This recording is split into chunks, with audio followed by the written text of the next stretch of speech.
on pourrait avancer que Jésus-Christ, entité fondamentale, conjointement à un autre nom éventuel qui est Marie, cette charge constituée de messes et de prières durant plusieurs siècles serait peut-être un principe de force ou d'aide, entre autres, à la guérison de certains malades. Là, on est vraiment dans l'égrégore type, c'est-à-dire que pour le faire vivre, il faut la prière. Il faut qu'une collectivité se réunisse, continue à prier, prie ensemble tous les jours, communie ensemble pour que cette entité existe. Le jour où les gens ne prient plus autour de cet égrégore-là, il va disparaître. Bon, c'est un petit peu ce qui se passe maintenant. Alors, tous ces égrégores, ils vont disparaître à un moment ou à un autre. Alors, juste pour revenir sur l'histoire du christianisme, il y a quand même une chose qu'il faut rappeler, c'est que comment naît le christianisme? Il y avait une conférence très intéressante de Bernard Pinet sur les Esséniens, notamment, qui étaient les premiers chrétiens. Enfin, ils n'étaient pas les premiers chrétiens, ils n'étaient pas chrétiens encore, c'était du pré-christianisme. En fait, ils se baladaient avec des couteaux, c'était les sicaires, ils égorgeaient les Romains qui détestaient, qui voulaient faire disparaître. Donc on est un peu loin du christianisme, mais ce sont les premiers pré-chrétiens. Ce n'est pas eux qui ont créé le christianisme. Mais ils étaient là, ils croyaient, comme maintenant, que le monde allait changer, qu'il fallait détruire le système en place, etc. Le christianisme arrive, mais c'est quoi le christianisme? C'est des gens qui se réunissent dans des catacombes, dans des groupes de gens qui prient, qui échangent des symboles, des trucs comme ça. Il crée 2000 ans d'histoire, c'est quand même impressionnant quand même en partant de rien. Et le christianisme, il faudra attendre le IIIe siècle après Jésus-Christ pour qu'il y ait une forme théologique, enfin, je veux dire, qui lui donne une forme à ce moment-là. Alors, la question, c'est que pour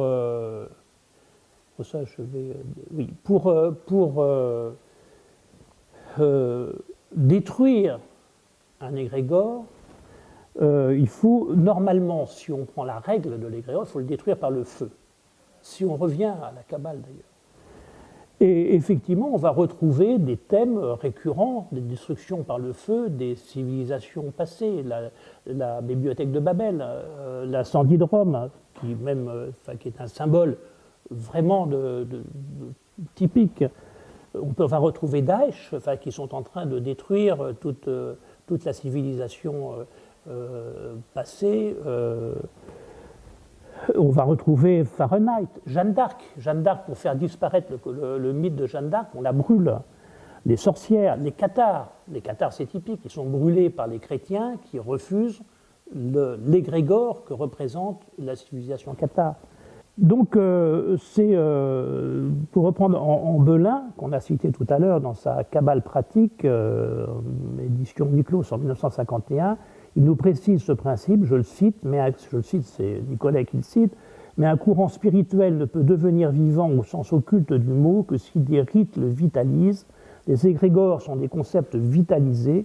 Ceci explique que seules les associations humaines à caractère rituelique, religion, maçonnerie, martinisme, rose-croix, etc., peuvent arriver à générer un égrégore en partant, et le faire durer longtemps, le faire durer plus longtemps, parce que les égrégores existent, bien évidemment, on en verra quelques-uns.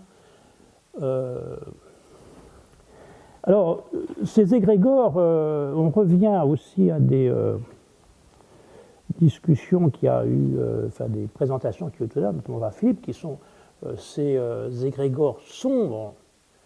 Un égrégore n'est pas forcément bénéfique. D'abord, l'égrégore, il est, comme on a vu, il dure une certaine durée, il est bon puis il devient mauvais. Le golem, il devient immense, trop gros, et au lieu de protéger la ville, il commence à emmerder tout le monde, donc on le détruit. C'est-à-dire qu'il y a un moment où il faut le détruire, ça ne va plus, ça ne marche plus. Mais il y a aussi des égrégores qui naissent, des égrégores mauvais. On peut en citer un connu, mais on va commencer par le début. C'est la société de Thulé. La société de Thulé a été créée par un monsieur qui s'appelle le baron Rudolf von Sebottendorf, de son vrai nom Adam Alfred Rudolf Glauer, et qui va créer ou participer à une société qui est la société de Thulé. On aurait pu parler aussi d'autres cas, mais enfin on va déjà parler de ça. Alors cette société qui est la société de Thulé ou l'ordre de Thulé est une société secrète allemande de Munich. Ces mythes racistes et occultistes inspirèrent l'idéologie nazie. On dit d'ailleurs dans la marque de la société Thulé, on trouve la croix gammée. On a dit tout à l'heure qu'il fallait un nom et un symbole. Et là, on est dans la création, bien évidemment, d'un égrégore sombre. C'est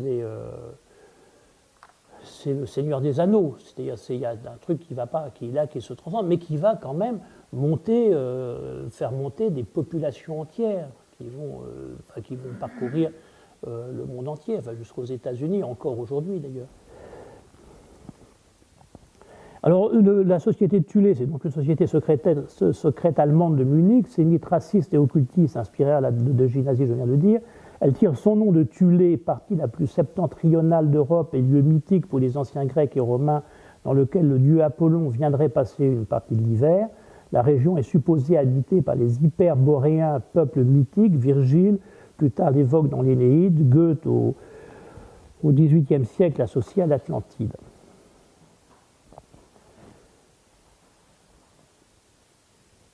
Donc, on s'aperçoit en fait que cet égrégore est peut-être extrêmement dangereux. C'est pas un truc totalement cool.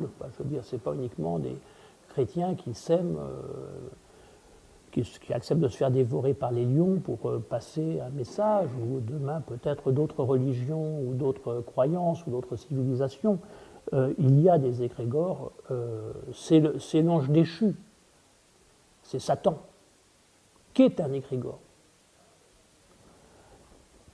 Stanislas de Gaïta, dans la clé de la magie noire, écrit « C'est ainsi que dans l'ordre politique ou social ou religieux, des millions d'hommes hiérarchiquement organisés tant de siècles durant, sous le niveau d'une règle inflexible, ont pu créer, conscients ou non de leur œuvre, bonne ou mauvaise, dans l'invisible, des êtres virtuels, des entités collectives, en un mot, des dominations fastes ou néfaste, d'une puissance et d'une durée également incalculable.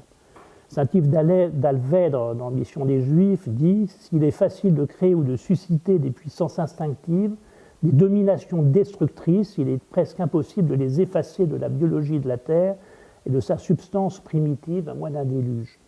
Créer un égrégore n'est pas seulement générer une démarche positive, elle peut être négative, il est possible de retourner cette même énergie. Le même égrégore positif, on peut le retourner, et c'est ce qu'on va retrouver d'ailleurs dans les cycles. Si certains groupes cherchent à communiquer avec le principe créateur, d'autres s'adonnent à Satan, en créant des groupes avec des rituels dont l'inversion la plus connue est la messe noire. La méthode est exactement la même, que ce soit un égrégore positif ou négatif. Les résultats ne sont pas négatifs. Le vaudou, par exemple, de type haïtien, est une démarche... Alors ça, c'est très intéressant, c'est que le vaudou, qui est considéré comme avec des rituels d'envoûtement, etc., qui reprennent d'ailleurs la création, comme on a vu tout à l'heure, de petites poupées qui vont représenter des êtres humains et redonner vie, les faire souffrir, etc. Mais ce n'est pas une démarche seulement négative. Il s'agit, comme le condomblé ou la macumba brésilien, d'un système de protection. C'est-à-dire qu'avant de devenir négatif, le système vaudou va être d'abord un système de protection, une forme de religion d'esclaves constitués de deux sources, la tradition du vaudou africain pour une part et du christianisme pour l'autre. L'initiation s'impose et la magie est pratiquée conjointement, pénétration d'entités. L'initiation passe par le tracé du VV au sol, sorte de pentacle réalisé avec de la farine. Alors dans la vie aujourd'hui, on vit avec des égrégores tout le temps. C'est-à-dire que notre vie est faite de création permanente d'idées d'entités, enfin c'est vrai pour les créatifs, pour la peinture par exemple, c'est pour la littérature, pour la poésie de surcroît, dans des utilisations permanentes d'égrégores qui vont modifier complètement la pensée. Moi je pense au surréalisme par exemple, qui a été le lettrisme. Le lettrisme, c'est un retour à la Kabbale, c'est la lettre qui va devenir elle-même créatrice, et à partir de ça, le cadavreski, on fabrique des poèmes faits de petits bouts de papier. Mais c'est derrière tout ça, en avant, on va retrouver tout le XXe siècle. La publicité, la façon de fonctionner, la télé, tout un champ formidable de pensée qui fait partie d'un égrégore ponctuel, qui est celui du... Mais on va le retrouver aussi dans les mouvements sportifs, dans les réunions de gens qui vont créer aussi, donc là je illustre le fameux yaka des All Blacks. C'est un rituel. C'est une incantation, en fait, finalement, avec un nom, en plus. Un nom qui est déposé aussi, qui a été déposé par les créateurs, donc qui rapporte des sous. Mais c'est surtout, derrière ce rituel, derrière cette incantation, il y a la victoire. Et puis, il y a derrière, c'est repris par 40 000 personnes dans le stade qui hurlent. Voilà. Donc, on est dans un égrégore, je dirais, quotidien. Enfin, on est entouré d'égrégores aujourd'hui. Alors, comme on disait tout à l'heure,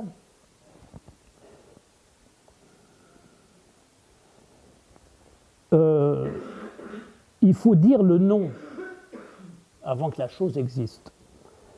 Cette énergie générale se concrétise par une volonté rituelique, conjointement à une pensée qui se cristallise par un nom et un symbole, on l'a vu, vers lequel se dirigent toutes les aspirations constituant ainsi la force et l'établissement d'un ordre. Dans la tradition hébraïque, on ne prononce pas le nom de Dieu, on emploie pour le nommer des noms de substitution. Seul le Baal Shem Tov, le grand prêtre, celui qui connaît le nom de Dieu, peut le prononcer une fois par an dans des conditions particulières. Prononcer le nom, c'est terrible. Parce que dès qu'on a prononcé le nom, il va se passer quelque chose. Il faut le dire que dans certaines parties. Connaître le nom de quelque chose et se l'approprier, et sa divulgation peut devenir une prise de possession et un renversement utilisé à des fins négatives. Alors tout ça passe effectivement par la prière. La prière. Toute forme de prière possible. Il y a la prière religieuse, mais il y a aussi, comme on a vu, l'incantation. L'incantation du haka, c'est une prière. C'est-à-dire que dès qu'il y a un groupe de gens qui prient autour d'un symbole et d'une marque quelque part, ils créent un égrégore, ils créent une réalité. Et ils peuvent attirer d'autres personnes, puis d'autres personnes, d'où cette espèce de magie qui s'opère. Et quand on parlait des cycles tout à l'heure, il y a là-dedans un secret quelque part. C'est-à-dire que ces cycles viennent régulièrement. C'est vrai qu'il y a une régularité des cycles. Et à l'intérieur des cycles, il y a d'autres cycles. Et à l'intérieur de ces autres cycles, il y a encore d'autres cycles. C'est comme une année à l'intérieur de laquelle il y a des mois, il y a des jours, il y a des minutes, il y a un certain nombre de cycles qui sont habités par des égrégores, par des archétypes, en fait, finalement. La question qu'il faut se poser, c'est est-ce que ces archétypes, ces égrégores qui sont nommés par les hommes, qui créent l'univers dans lequel ils sont, précèdent leur création, ou est-ce que c'est l'inverse? C'est le grand mystère de l'égrégore. À chaque époque naissent de nouvelles formes d'art, de religion, d'architecture ou des systèmes politiques et philosophiques. Ces transformations sont considérées comme le fruit d'impulsions spirituelles ou cosmiques. Ces impulsions périodiques se répandent sur l'humanité et l'influencent en contrant les égrégores anciens, les vieux dieux dont Philippe nous parlait tout à l'heure, ces vieux dieux qui grattent à la porte pour revenir, qui reviennent d'ailleurs sous d'autres formes. Robert Amblin, pour le citer encore, de même que les noms divins, mots de pouvoir, etc., c'est-à-dire des définitions rituelles consacrées par l'usage, permettent concurremment à des formules, prières, invocations, également consacrées par l'usage, d'établir un rapport spirituel entre l'homme et Dieu. De même, des noms, mots, formules spéciaux et secrets sont utilisés pour la mise en action et l'éveil préalable de l'égrégore. Alors, effectivement, on pourrait s'amuser à trouver des égrégores, aujourd'hui. Apple, est-ce un égrégore? Je ne sais pas, mais en fait, c'est très étonnant comment Apple est devenu, avec le symbole de la pomme en plus, donc on peut là effectivement chercher des... Hein? Oui, bon, c'est quand même la recherche de la connaissance, mais on a été chassé, Dieu a chassé l'homme du paradis de l'Éden parce qu'il voulait attraper la connaissance, il voulait en fait devenir lui-même créateur en fait. Et Apple, c'est quoi? C'est aussi un symbole d'Internet. Internet, qu'est-ce que c'est qu'Internet? Sinon aussi un égrégore. C'est-à-dire l'idée d'un ensemble qui serait une civilisation autre, dans lequel tous les hommes, enfin, imaginons, enfin, je veux dire, tous les hommes pourraient communiquer ensemble. On est dans le monde du verse-onde. Toute cette onde peut faire que tous les gens vont pouvoir parler ensemble, communiquer, créer ensemble des œuvres, créer. C'est un rêve, c'est un égrégore. Et la création d'Internet est le premier outil, finalement, de création de cet univers-là. Donc Apple et Coca-Cola, c'est plutôt...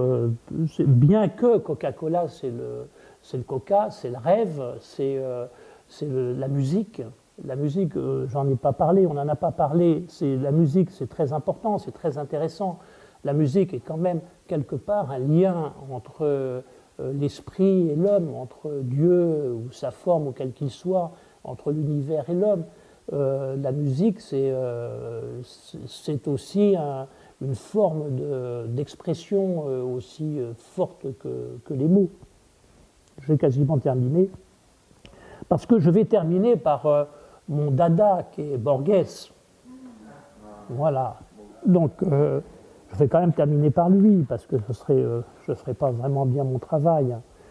Alors, la question serait de savoir si, depuis l'origine, pour conclure, le verbe était au commencement de la vie. Nommer la vie, c'est donner la vie. Hypothèse. Je n'en suis pas sûr, mais c'est une question, en tout cas, comme le sous-tendent les kabbalistes. Et si l'aleph, la lettre de l'infini, à laquelle est confronté Borges, enfin cette fameuse lettre qu'il faut retirer du front du golem pour le tuer, et laquelle est confronté Borges dans sa nouvelle éponyme, cette aleph contient l'univers tout entier. Et je vais le citer sur une autre nouvelle de lui, qui s'appelle le Golem d'ailleurs. Je lis ces 4 vers magnifiques. Si, comme affirme un grec dans le Cratyle, c'est Platon, le nom est archétype de la chose. Dans les lettres du mot rose est la rose. Et le Nil tout entier, le Nil. Alors, fait de consonnes et de voyelles, doit exister un nom terrible qui condense l'être du Dieu et sa toute-puissance en lettres et syllabes essentielles. J'ai fini.